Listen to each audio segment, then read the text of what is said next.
માસૂમની જિંદગીની લડાઈ, ચારે બાજુ માત્ર ને માત્ર પાણી।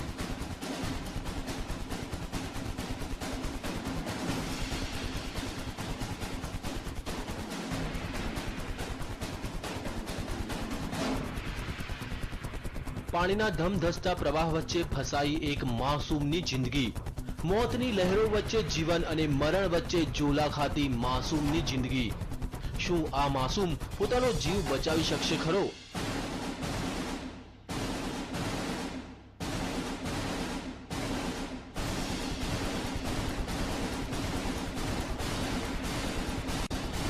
માસૂમ મોતને આપી શકશે માત?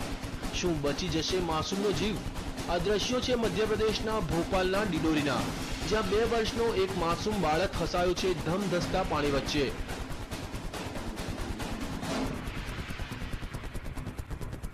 આ બાળક રમતો રમતો આ નદીમાં પહોંચી ગયો અને અચાનક પાણીનો પ્રવાહ વધી જતા તે અટવાઈ પડ્યો।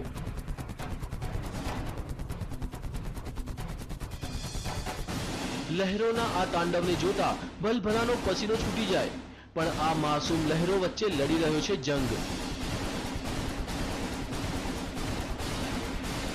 જિંદગીનો જંગ। પણ હવે સવાલ એ થાય છે કે લહેરો સામે તે જિંદગીનો જંગ જીતી શકશે ખરો?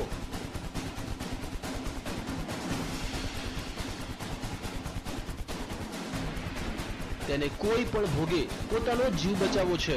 તેને નદીના પ્રવાહની કોઈ પરવાહ નથી। તે તો તોફાની લહેરોને આપી રહ્યો છે ટક્કર।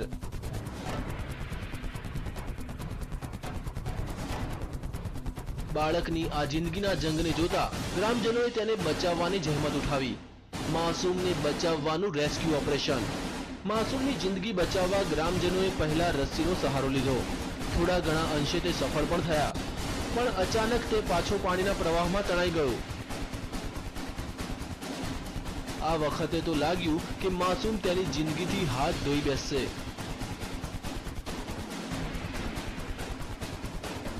પણ ગ્રામજનોએ હિંમત ન હારી અને નદીમાં ઝંપલાવ્યું અને તરતા તરતા માસૂમ સુધી તે પહોંચવામાં સફળ થયા। અનેક પ્રયાસ બાદ તેઓ આ માસૂમની જિંદગી બચાવવામાં સફળ રહ્યા। Bureau report, TV9।